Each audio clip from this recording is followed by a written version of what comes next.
Before we do get into the video, I would like to send a message out there to everyone who is stuck at home with coronavirus. I hope everything's okay, and if you do need any help or any supplies, everyone is here to help. I would actually really like to do a challenge where you walk up to people in the street and you say, can you perform an overhead squat? Subscribe to my channel if you'd like to see that video. I'm literally so warm. That stretching routine really did heat me up. Welcome back to my channel. This week we'll be doing a video all about mobility, stretching and recovery. So whether you're just a normal gym goer, a weightlifter, a power lifter, whoever you may be, there is some value in the stretches that I'm going to provide today. So stay tuned. Rest day. The infamous 2 days a week that you get a rest day. What is it? Monday, Tuesday, Wednesday, Friday.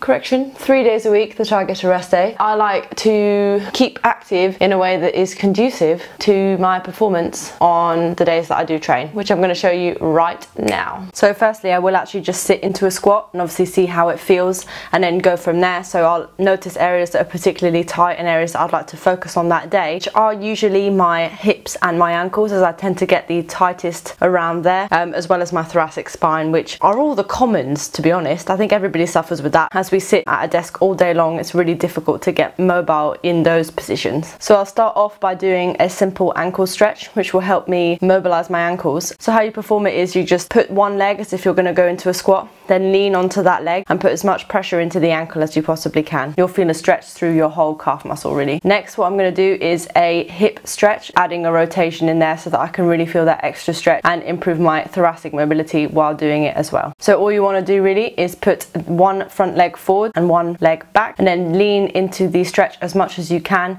until you can feel that stretch in your hip. Arm up, that is your leg forwards, and rotate into the other arm that is on the floor. Following that, we've got another hip stretch, which is really important that you tuck your bum down and just ensure you tuck your pelvis to really engage your bum and push through the stretch so you can feel it in the front part of your hip. Again, repeat on both sides. We're aiming to hold these stretches for about 30 seconds each, just long enough to not get bored, to be honest. After that, we're just going into a lateral lunge, which will again stretch that hip as well as stretch the adductor on the opposite leg of the leg you're lunging. We will then go into a nice deep hip stretch by twisting into the position. You really want to turn into that leg and feel the stretch in your hip again. I'd repeat the lunges up to 3 times each side until you feel comfortable within those positions. These exercises are a great way to get direct feedback to see whether they're helping. You should be able to sit into a squat much more comfortably and feel that your ankles and hips are already quite loose. And if you don't, then the exercises either need to change up a little bit or you need to perform them a little bit better. So next, I'll just walk out into a plank and push myself into a push-up so that I'm able to stretch my whole back by pushing up like a yoga pose, and that just really releases my back. I find that my whole spine just sort of clicks. What I'll then do is place one hand on top of the other. I'll try and push my chest through to the floor, which will really help that thoracic spine and stretch through the whole upper back. So the next position we'll go into is a cat-cow position,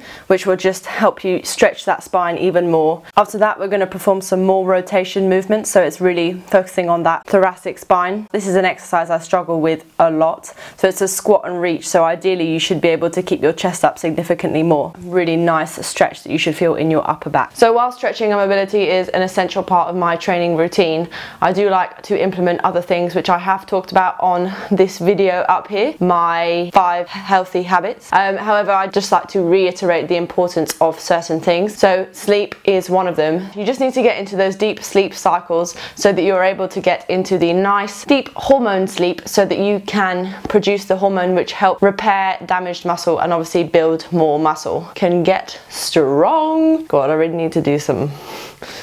It's not looking good, hand. It's not looking good. Secondly, in order to do that, I've changed a few things in my diet recently. I have stopped eating carbs at night. I know, sound the alarm bells. So this was like a big change in my diet, which actually did take a while for me to get used to. When I stopped eating carbs at night, my sleep improved. I was able to get to sleep quicker. I don't wake up feeling a bit sick. I don't lie down feeling full and a bit not so good, and I just mainly focus on having carbs throughout the day and especially before my workout. So on a rest day, I'd probably just eat around about the same thing, to be honest. I do try and get as much protein in as possible, obviously, because protein is all about the recovery. I used to do that like MyFitnessPal thing. MyFitness was not my pal, so ditched him off. So now I just eat what works for me, and if I'm feeling like I'm not recovering enough, I just add a bit more protein into my diet. So yeah, Hope you enjoyed that video. Don't forget to like, subscribe and hit that notification bell because as you all know by now, I am back every single Friday with a new video.